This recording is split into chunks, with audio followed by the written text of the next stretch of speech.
stand by me, stand by me. Si le ciel que nous contemplons devait s'effondrer, si les montagnes s'écroulaient dans la mer, je ne pleurerai pas, non, je n'aurai pas une larme tant que tu resteras près de moi. Darling, darling, stand by me. Oh, stand by me. Oh, stand by me. Stand by me.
Some people wonder what's the world coming to. Their days are empty of all the hope that they once knew. We're of the people with faith. This will pass if we dare to do our part, and we will rise as the shadows fall. Together fight, although we lost our hopes and dreams will carry us. So come on now, walk with me. Oh, walk with me. Oh, walk with me. Oh, walk with me. Oh, walk with me. Oh, walk with me. Come on now, walk with me. Oh, walk with me. Oh. Some people ask, what difference could I make? One act of kindness cannot undo the world's mistakes. We're of the people with faith, nothing divine can come to be without a spark. And we will rise as the shadows fall. Together fight, although we lost our hopes and dreams will carry us. So come on now, walk with me. Oh, walk with me. Oh, walk with me. Oh,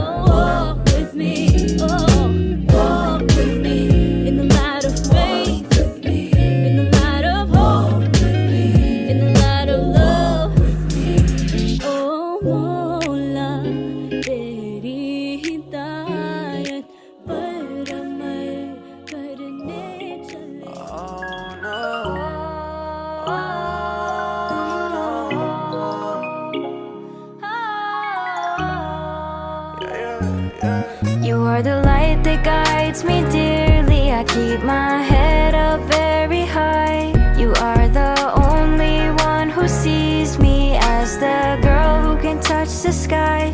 I stay grounded, keeping steady. Your silence speaks to me. Your presence is not visible, yet I feel your company. And you just let me grow. You show me how to trust in the truth, cause all I got is from you. It's not easy sometimes, but you just give me the sign. You're in my heart, in my mind. I've been trying to find my way back, all onto the light that guides me. Even when I think I'm marching, I know that you're right beside me. And I won't go astray, it's okay if you help me put my troubles away. And it's not a lonely road if you're there. With you I can go anywhere. I ain't gonna check the time, tick tick tock every minute. Every time I be on my own, really, I just feel alone. Push it up, I be getting to the limit, but close my eyes and then I think about it. Faith that no one never live without it. With a new smile, take a step back, realizing that I should've never done it. You always there for me, fear in my eyes, see you care for me. Word in the palm of my hands, give thanks for the good and the bad is shaping me. Blessings on blessings, plain to see. Look at the man that I came to be. Now I wanna face what's next though, now I wanna be my best though. And you just let me grow, you show me how to trust in the truth, cause all I got is from you. It's not easy sometimes, but you just give me the sign. You're in my heart, in my mind. I've been trying to find my way back, all onto the light that guides me.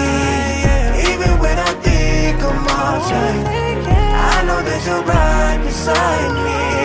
And I won't go astray, it's okay if you help me put my troubles away. And it's not a lonely road if you're there. With you I can go anywhere. I could go anywhere, yeah. I could go anywhere, oh. I could go anywhere, yeah. I could go anywhere, oh. And I've been trying to find my way back, all onto the light that guides me. Even when I think I'm marching, I know that you're right beside me. And I won't go astray, it's okay if you help me put my troubles away. And it's not a lonely road if you're there. With you I can go anywhere. And I won't go astray, it's okay if you help me put my troubles away.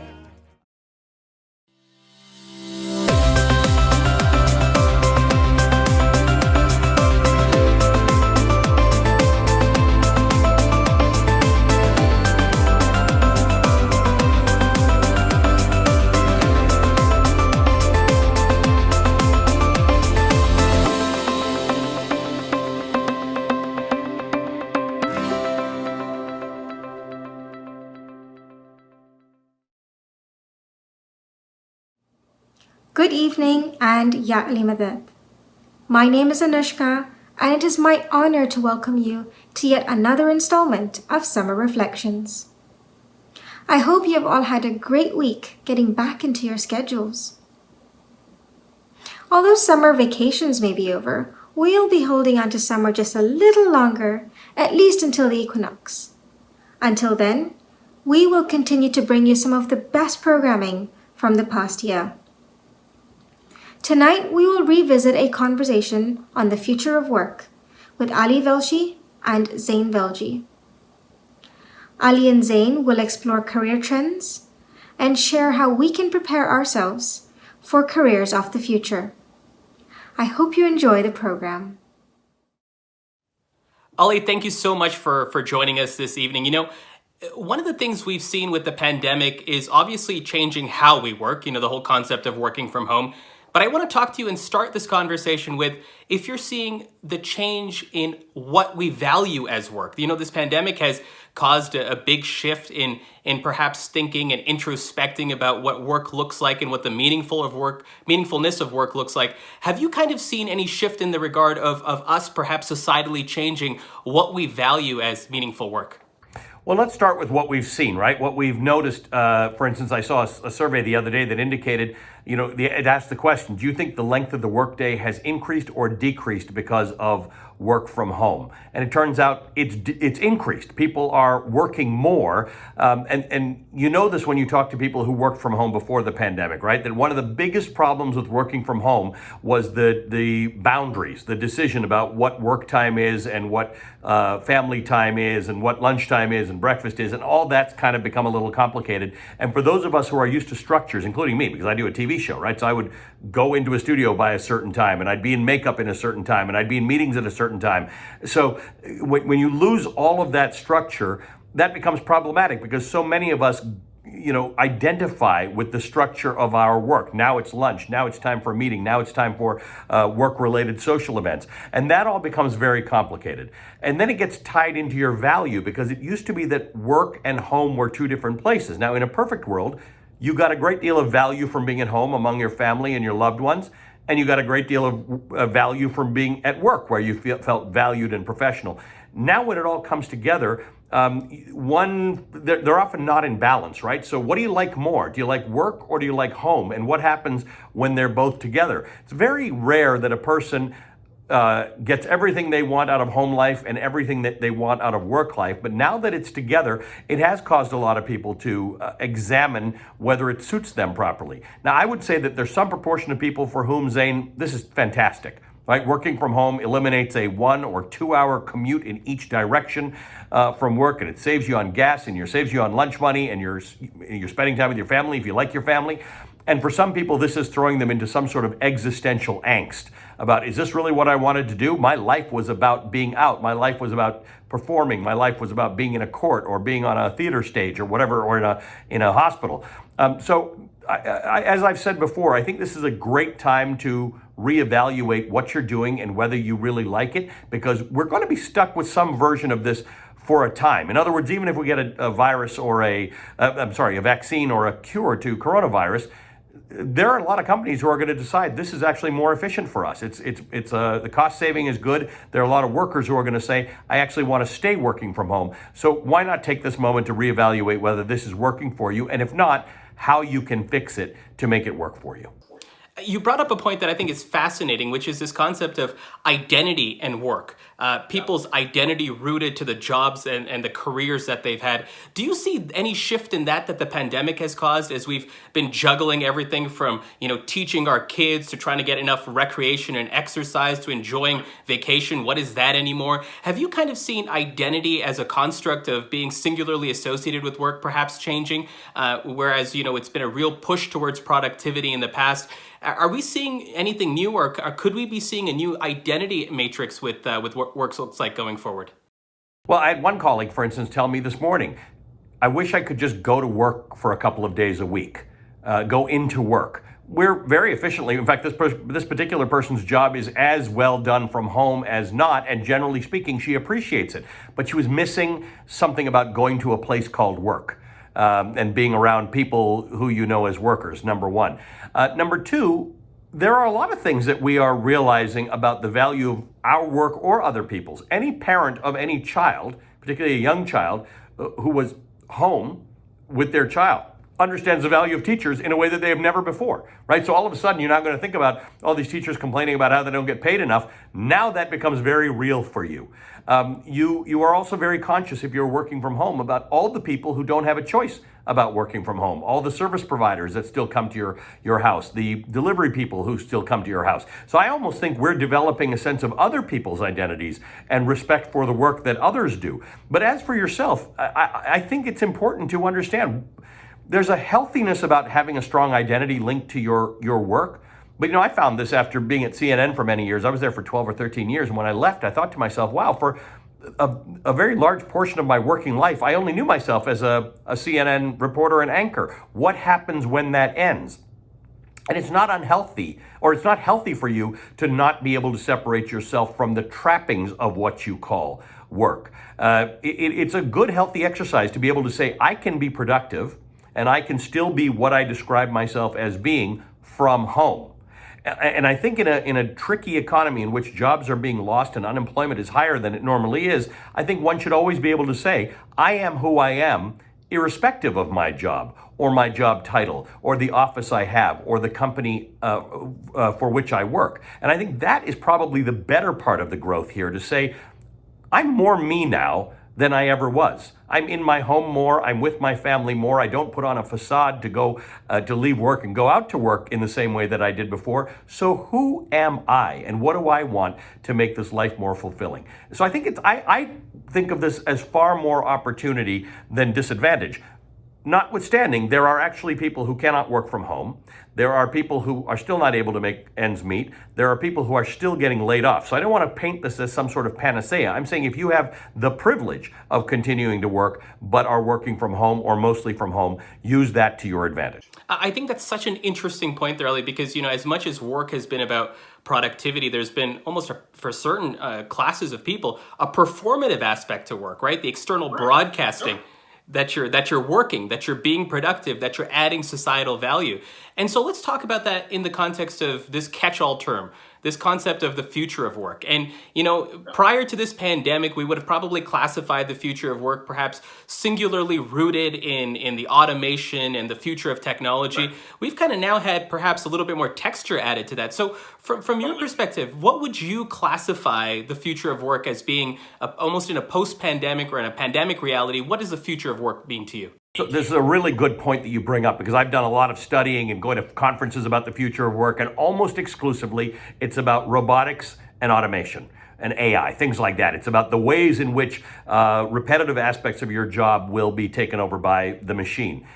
That's actually not going to change. That's still going to happen. But now we are, for the first time in 30, 40, 50 years, actually rethinking what work looks like. So what we've had over the last 15 years or so is this sense of, wow, we can really grind people down. We can be abusive in our work environments. People can work too many hours. And we're not just talking about blue-collar work, we're talking about white-collar work. Interns who, work until midnight every night and come in at 7 o'clock the next morning.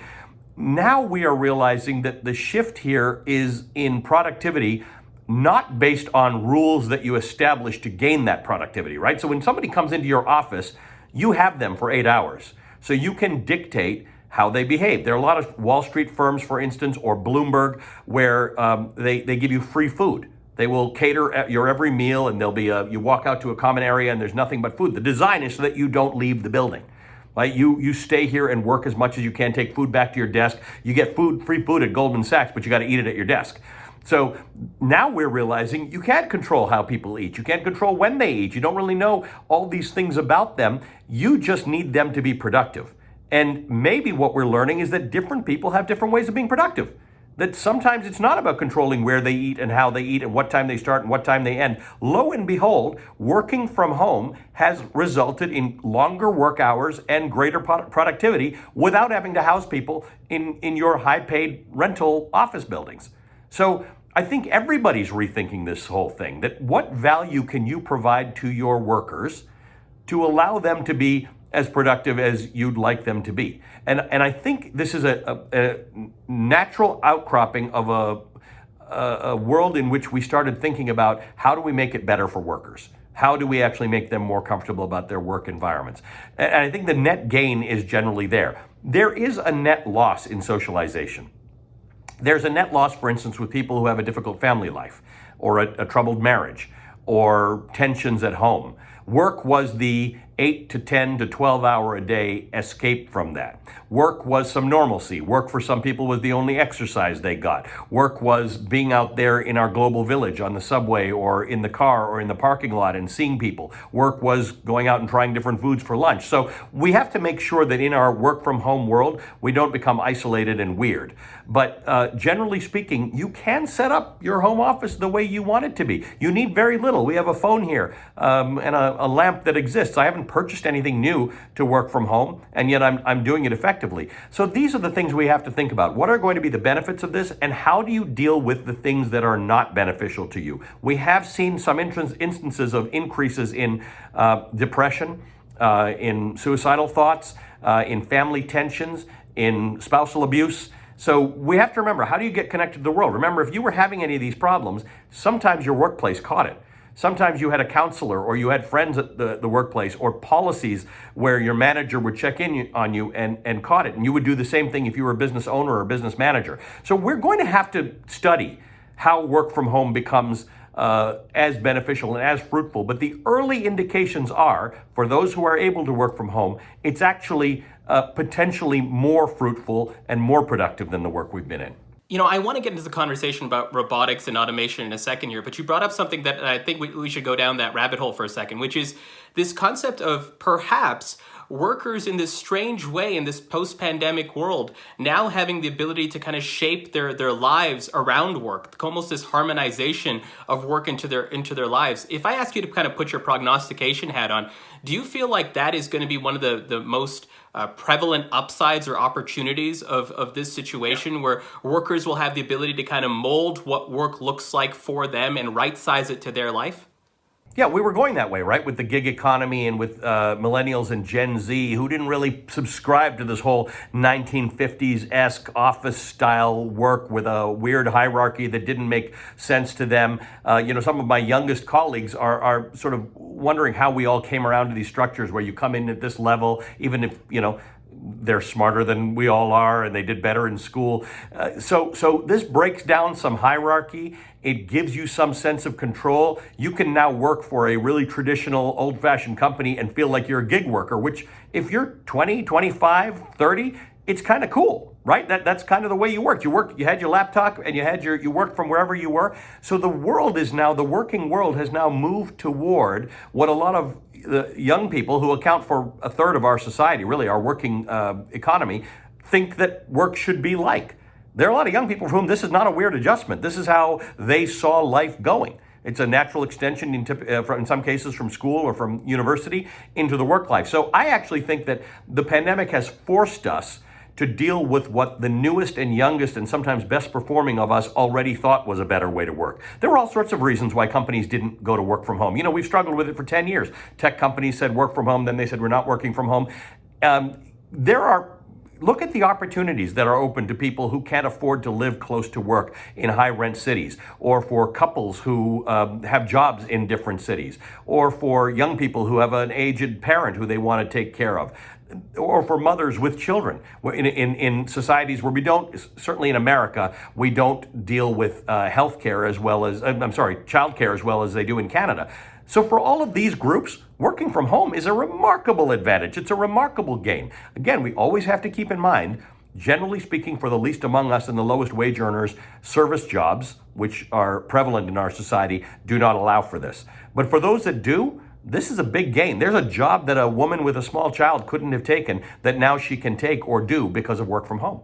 Let's talk a little bit more about the future of work as it relates to kind of automation, service sector jobs. I don't want to get into a mindset of necessarily fear, but what should we be looking out for? If I'm sitting in the Jamat right now and I'm seeing this concept of future of work being floated to me in banner headlines, what should I be actually concerned about, and what should I be looking out for in terms of, what could perhaps replace my gig, or what should, my kids be aware of as they perhaps go down the path of pursuing education in one of the quote unquote traditional fields that we've pursued in the past?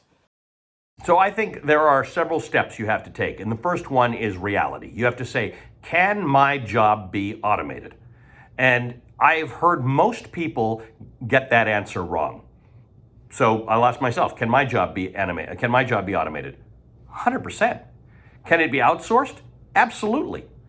A company can say, we like you, but we think it'd be easier if you lived in not as high cost of living place as New York. So we're going to reposition you to, make it up, Bangladesh or something. Or we're going to find somebody who can do the news from there. Or we're going to get AI that's going to go through everything I've ever said on TV and learn exactly how I would say anything. So somebody can write a news script, actually a computer could do it, and some avatar that looks like me can read it. Or some live anchor that looks like me across the world can read it for 1/5 the salary. So don't kid yourself into what can't be done. There are very few things that cannot be replicated and automated, right? And they are, generally speaking, services.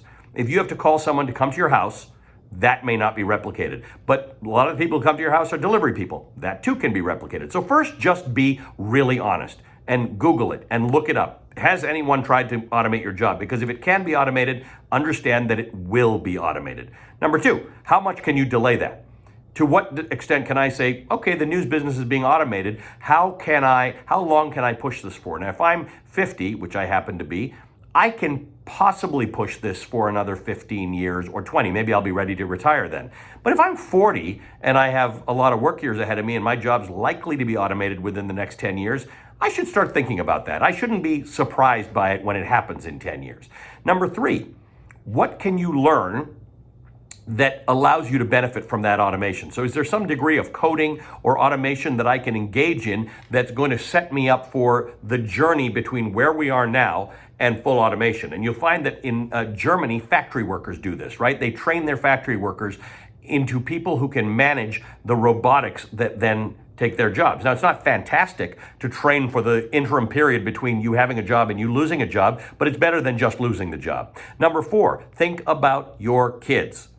It is ridiculous to think that you might be denying reality about the automation of your job, but your child, who's going to have, 60 working years in front of them, probably the way things go these days, guide them properly. It is in the interest of universities and places like that to continue to train people for things that they might not be employable in. It is not in the interest of any parent to see that happen. So again, there are great jobs that will exist for a long time. I certainly don't want to scare people into thinking all jobs are going to disappear. And frankly, we will make this shift into a different economy, and we will still be able to employ people at the other end of it. But if you are talking about your kids, there's zero reason not to have the conversation with them to say, have you looked into the degree and rate at which the profession you are choosing to go into can be automated?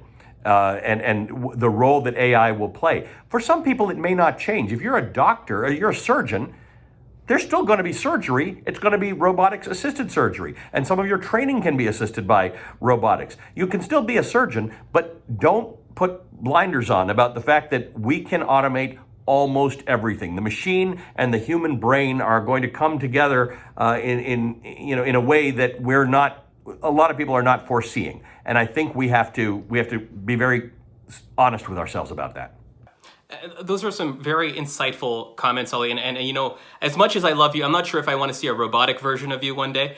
We may just have to deal with it. But, I want to move on to a topic that's just adjacent to this, which is when we talk about, the steps that you'd mentioned, this concept of future-proofing, right? Another buzzword that comes out. Is there a more or less defensive posture, I should say, than future-proofing? What do you see as the upside, right? If today, I'm grinding it out as a worker, I look at the fact that my job could be automated.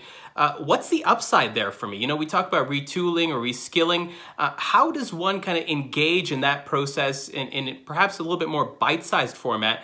Because it's quite a daunting reality when you come to the realization that whether it's a decade or a generation from now, that the work that you've been used to do or the work that you currently do is perhaps on the docket. So I think there's a couple of things here. One is that it would help to become familiar with the language of what's happening, right? So to the extent that our kids use drones, it's not weird for them that, drones are going to deliver our packages.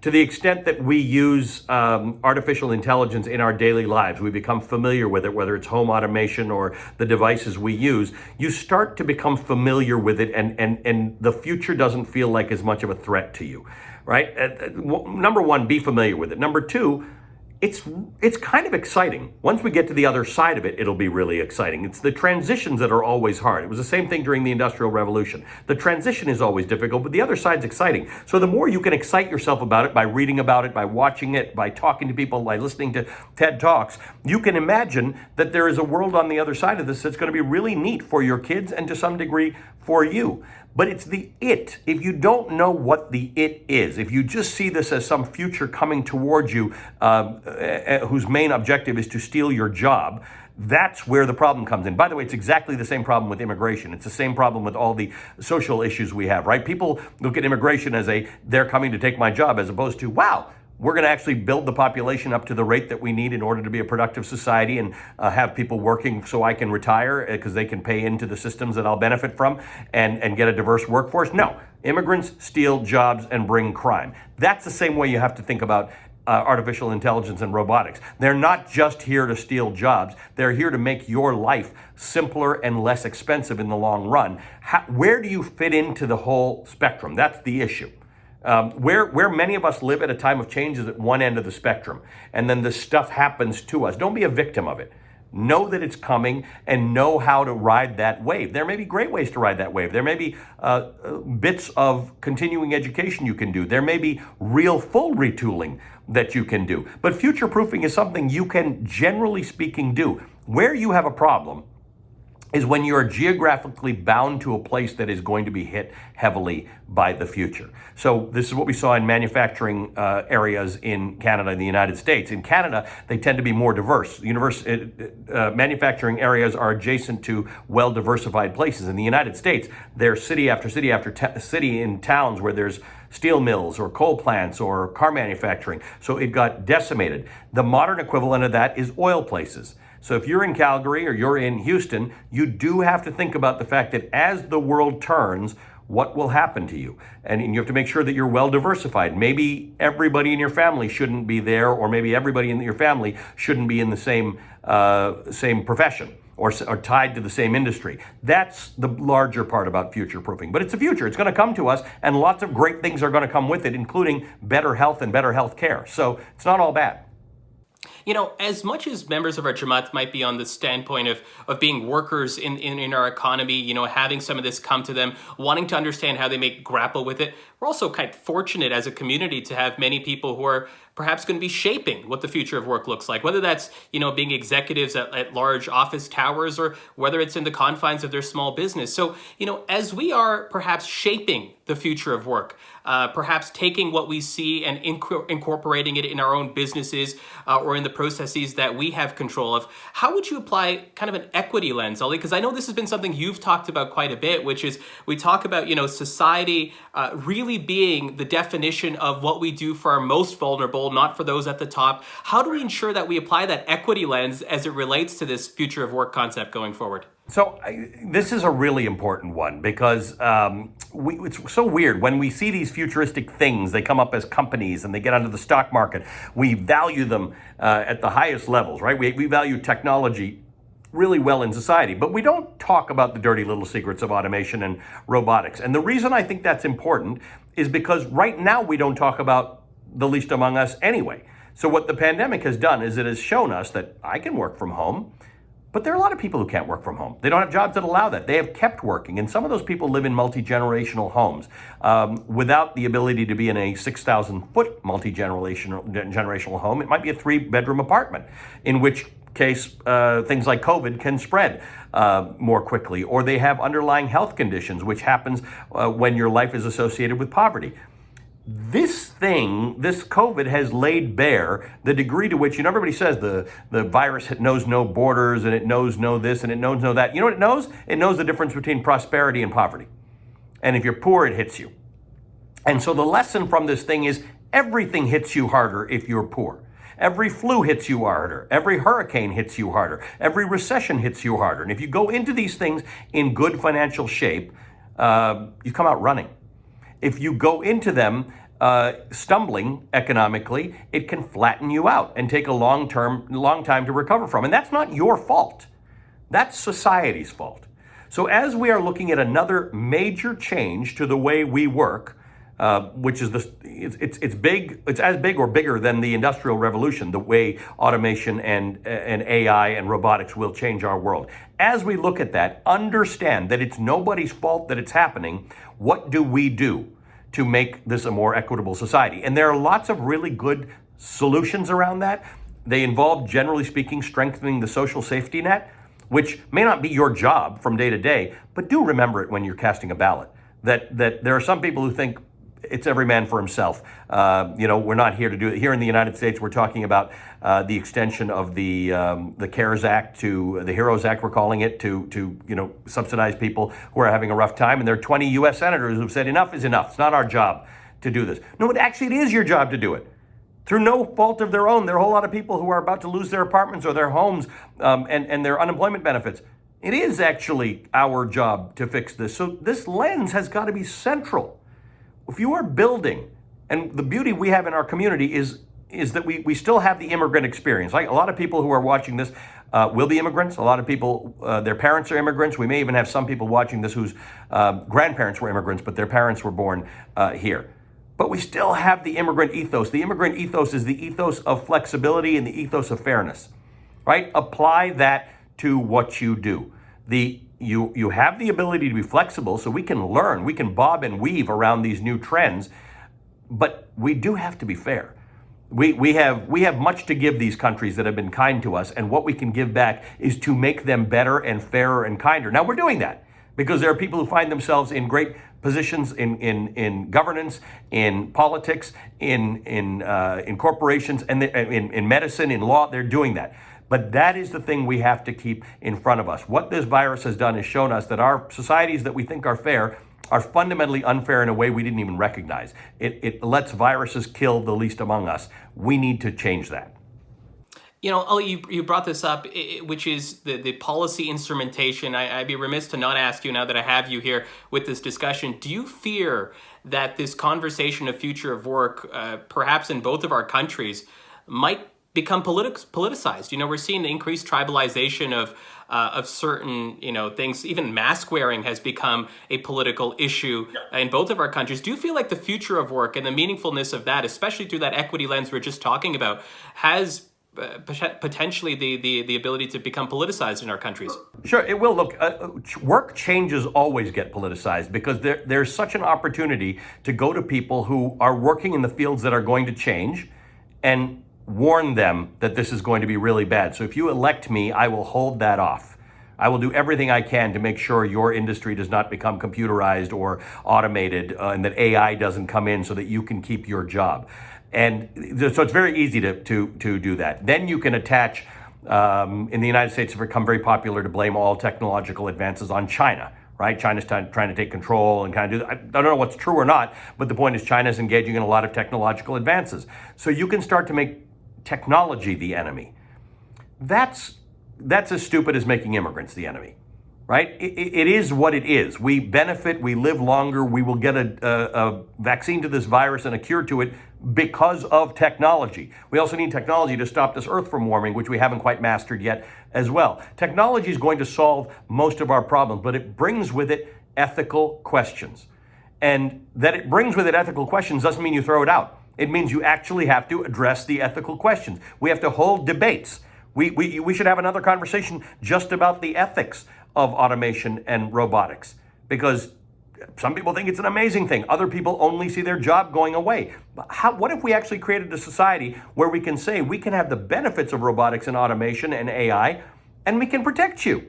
Maybe it means a minimum basic income or a universal basic income, ideas that have been floated that we don't really think about because it sounds like welfare. It sounds like giving people money to stay home. But there are real reasons why we should think about these things as a community. And by the way, Canada is going to be much more successful in having this discussion because you've already got a stronger safety net than we do in the United States. In the United States, when people hear universal basic income, they freak out. They think we're giving people money. Right now, the conversation is we're paying more people to stay home than if they worked. We're paying them, more money to stay home. There's something wrong with your wages if people get more money on unemployment than they do working. That's a societal problem. That's not actually a problem. Most people want to work. The general instinct for humanity is to work. So what do you do when you might go into a place where there are more jobs than people on an ongoing basis because of automation and robotics? Well, you find out how those people can be most productive. Maybe I'm meant to be a poet, but it doesn't pay much money, in case you've ever tried being a poet. So does the universal basic income create better art, better poetry, better people who sit around and think about things? There's all sorts of discussions that should be had, but you have to be in those discussions. You have to read the books, and you have to try and get access to those TED Talks and those things that discuss these difficult issues. Our politics lends itself to easy answers and being dismissive. Let's not do that. This is a moment in our time, an opportunity to think about the future of work. Let's grab it and understand it and be part of the discussion. Have a seat at the table. I love that example of perhaps a universal basic income oxygenating creativity, putting a different texture to our economy, creating more value in different ways that we haven't seen before, that people haven't pursued before because of purely economic or financial reasons. And that kind of ties into this last theme I want to talk about, Ali, which is around education.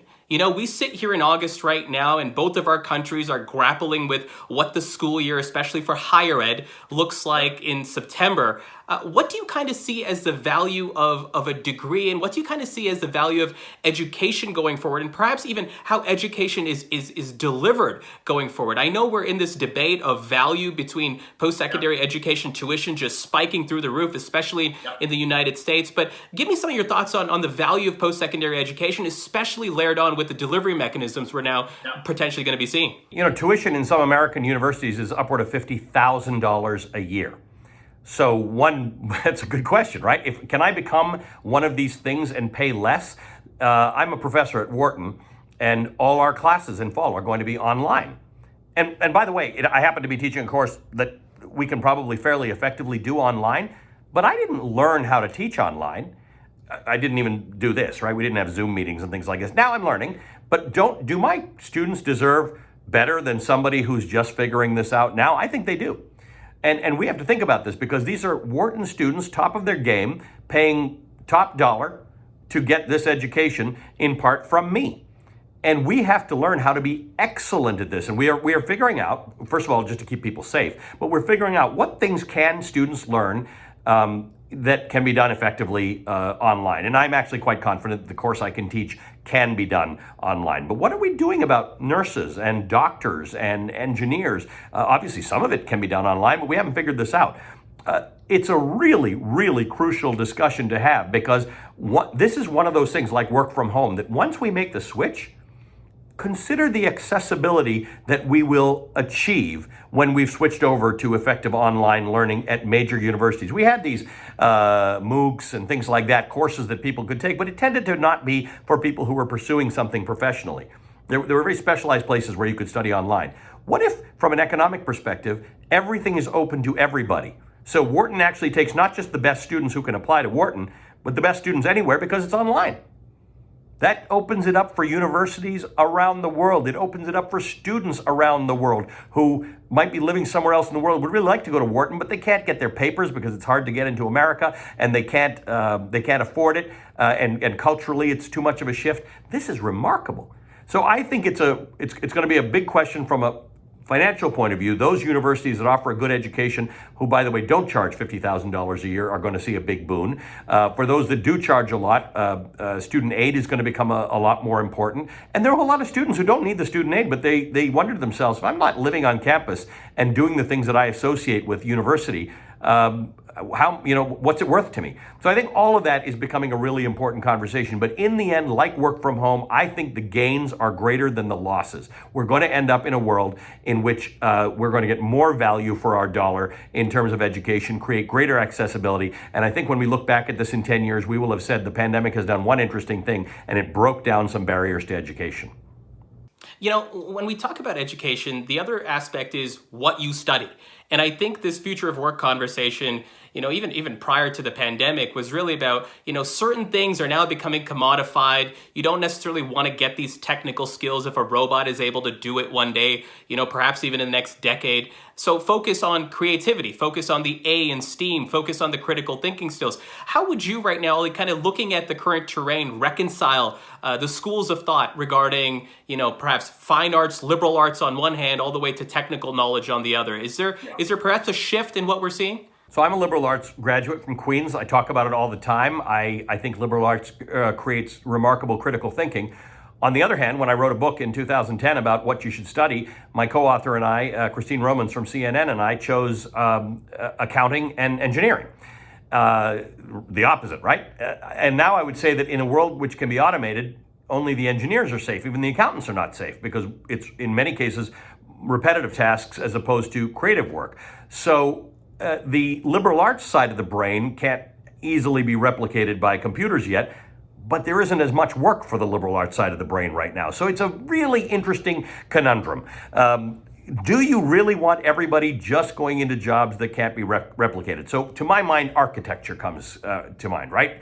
An architect has skills that can be replicated by a computer, but you're not ever, generally speaking, paying the architect for their technical skills, their drafting skills, and you got the architect for their brain.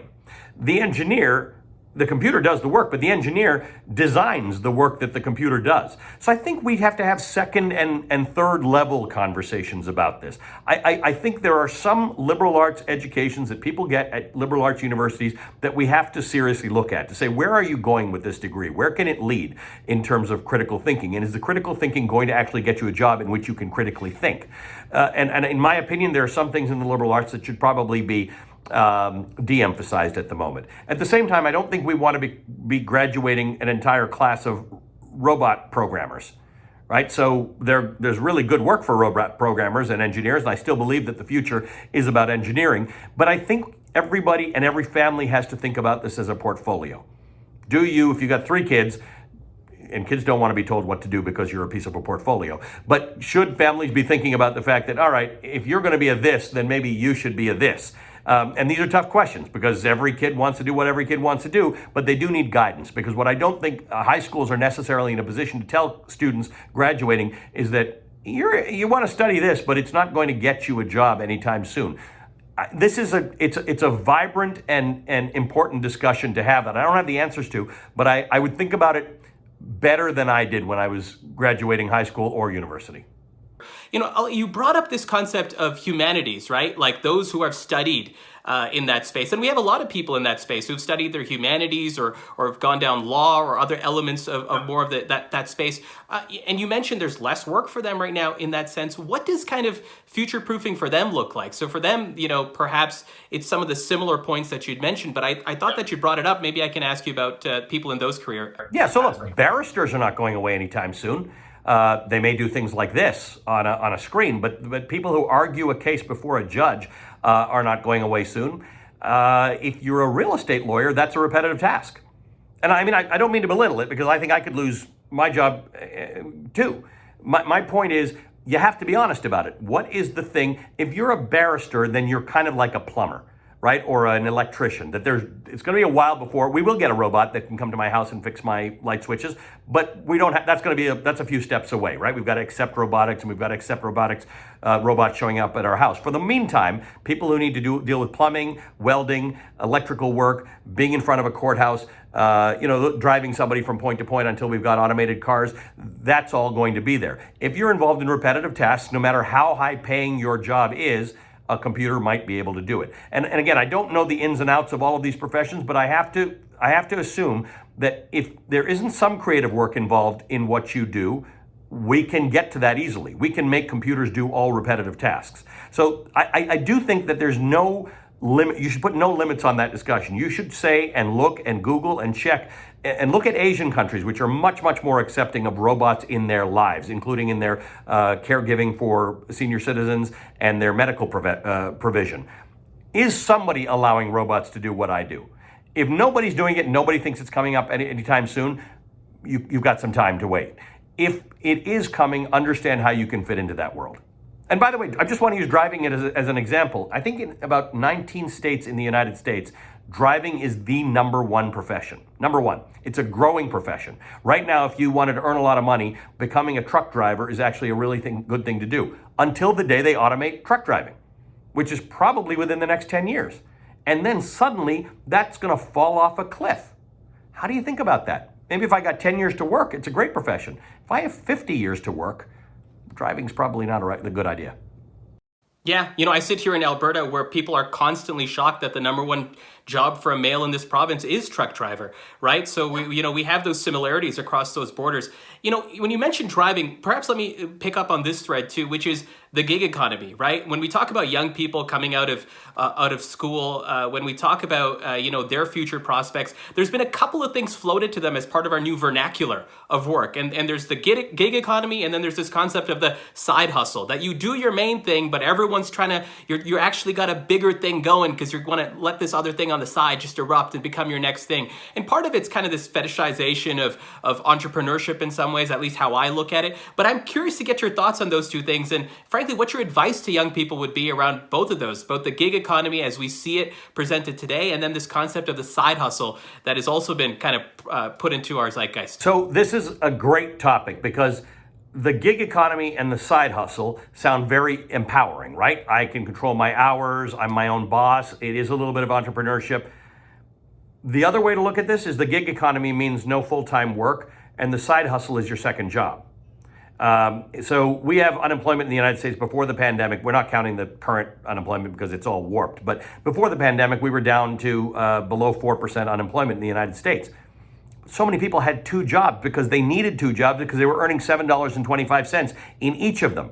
You need about 15 bucks an hour to earn a minimum wage in America. So you needed two full-time jobs to earn the same thing that you should be earning to afford your lifestyle. So is that a gig economy? Is that a side hustle, or is that two jobs?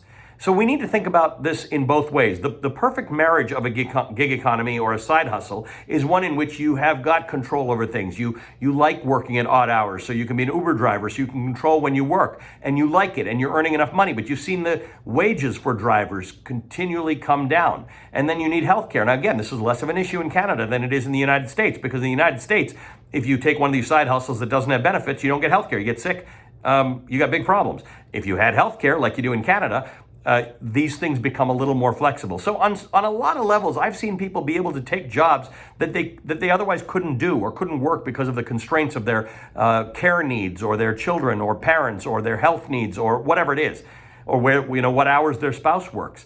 So that is very empowering. And side hustles are very empowering. And side hustles can lead to businesses. So I think we have to think about these things as empowering, but we have to be careful about people who use them as excuses to not pay people benefits and to not pay people decent wages. And again, like the last discussion we had about future-proofing, this is an important discussion. There are really good things about these side hustles and these gigs that people can get that they couldn't get in my profession, right? When I graduated, when I was 20, whatever I was, early 20s, if I didn't work for a major newspaper, a radio station, TV station, or a magazine, I didn't work. There was no journalism to be had. Now, everybody I know has a blog or a podcast or something like. It's amazing, right? That's a side hustle that actually allows you to participate in your profession. So I think that they can be both good and bad, but people have to get a real handle over what part of it is good for them and what part of it can be abusive to them. Ali, final thing I wanted to just offer you the floor again. We've covered a lot in this conversation. Thank you so much for your time. Is there anything you want to leave the Jamat with in this conversation? You've made a lot of poignant points, but is there any sort of headline or any sort of closing thoughts you may have? Yeah, I have two thoughts about this. One is that we're living through tough times. A lot of them are tougher here in the United States than in Canada because we've got this parallel social justice movement, which has, obviously Canada has experienced as well. Canada is in a much better place than the United States is with respect to these social justice issues, but we are all learning about them, right? Me Too is relevant in Canada. Black Lives Matter and the underlying concerns are relevant in Canada. And I think in 20 years when people say, what did you do in 2020? You want to be able to say you did something. You can change the future of the world right now. And I think we are at this pivotal moment where we shouldn't sit it out. And change is upon us. Point two is that change is upon us. There isn't a better time to start looking at your life, your future, your investments, your diversification, the portfolio that I call your children, and making some decisions. Sometimes life slows down just enough to allow you to look at it properly. For most of the time, it's whizzing around and we're working all the time and we can't you have no time to rethink your life. You're in it. Now you have time to look at it. So look at your life and everything that you can do differently and better, and look at the world. And if that just means changing the life of one other person or making this place a better place, it is part of your ethos. It is part of where you come from. Don't let this opportunity slip by. Make sure that you know by the end of this year that when somebody asks you, what did you do in 2020? You've got a really good answer for them. Ali, thank you so much for this conversation, your ongoing commentary and analysis, but not just that, for also shaping what we talk about in not just the United States, but in Canada as well. So thank you for that, for injecting your values into those conversations on a daily basis. I know many of us are very, very proud of the work you do. So thank you so much. Thank you very much for your time. I appreciate being here a lot.